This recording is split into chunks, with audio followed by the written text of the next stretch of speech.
Moti good morning. ഏതായാലും ദുരിതങ്ങളൊക്കെ ഒഴിയുന്ന ഒരു ദിവസമാകട്ടെ എന്നാണ് ആഗ്രഹിക്കുന്നത്. ഇന്ന് ഈ രാവിലെയെ സംബന്ധിച്ച് നോക്കിക്കഴിഞ്ഞാൽ കഴിഞ്ഞ ദിവസങ്ങളെ അപേക്ഷിച്ച് ഒരല്പം മാനം തെളിഞ്ഞു നിൽക്കുന്ന ഒരു അവസ്ഥ കൂടിയാണ്. പക്ഷേ മേഖലയിൽ നിന്ന് കണ്ണാടിക്കൽ, പറവപ്പടി മേഖലകളിൽ നിന്നൊന്നും വെള്ളം ഇറങ്ങിപ്പോയിട്ടില്ല എന്നതാണ്. ഇവിടെ ഈ കണ്ണാടിക്കൽ ഭാഗത്ത് വലിയ പ്രയാസമാണ് ഇങ്ങനെ വെള്ളപ്പൊക്കം ഉണ്ടാക്കിയത്.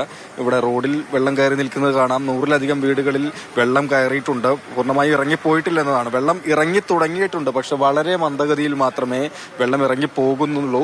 മുൻകാലങ്ങളിലുള്ള അനുഭവം ഇങ്ങനെയല്ല. വെള്ളം ഇറങ്ങി തുടങ്ങിയാൽ വളരെ പെട്ടെന്ന് തന്നെ വെള്ളം ഇല്ലാതാകേണ്ടുന്ന ഒരു പ്രദേശമാണ്. പക്ഷേ ഈ വർഷം ഏതായാലും അങ്ങനെയല്ല സാഹചര്യം എന്നുള്ളതാണ്. ഇപ്പോൾ അടുത്ത് തന്നെയുള്ള ക്യാമ്പിലായി 50-ലധികം കുടുംബങ്ങളെ മാറ്റി താമസിപ്പിച്ചിട്ടുമുണ്ട്.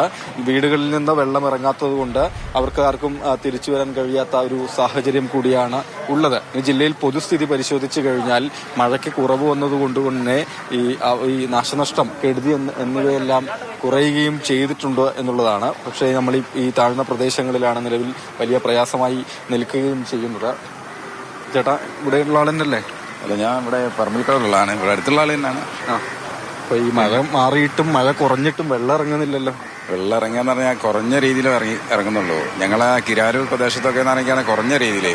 ഞങ്ങൾ ഇന്നലെ വീടുകളിലുള്ള ആളുകളൊക്കെ തോണിയിൽ പിന്നെ പുറത്തേക്ക് കൊണ്ടുപോകണം. ഇവിടെ അവസ്ഥ തന്നെയാണ്. ഞാനിങ്ങനെ ഇറങ്ങി നോക്കിയാണ്. പക്ഷേ കണ്ണാടിക്കൽ ഭാഗത്ത് പറഞ്ഞാൽ കുറഞ്ഞ രീതിയിൽ വെള്ളം ഇറങ്ങുന്നുള്ളൂ. ഇത് തന്നെയാണ് ഈ പറഞ്ഞതുപോലെ തന്നെയാണ്. വീട് ഇവിടെ തന്നെ അല്ലേ? അതെ അതെ.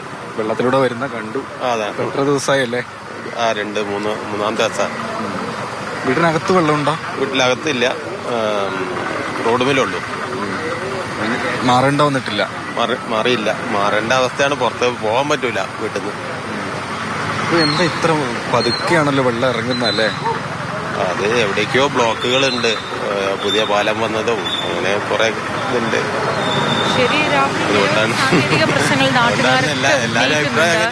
ഒന്ന്, പുഴകളിൽ മണ്ണ് നിറഞ്ഞു കിടക്കുന്നത് ഈ ഒഴുക്കിനെ കാര്യമായി ബാധിക്കുന്നു. ഓടകളും മറ്റും മാലിന്യങ്ങൾ അടിഞ്ഞുകൂടിയത് ഒഴുക്കിനെ ബാധിക്കുന്നു തുടങ്ങി പല കാര്യങ്ങളാണ് പലരും പറയുന്നത്.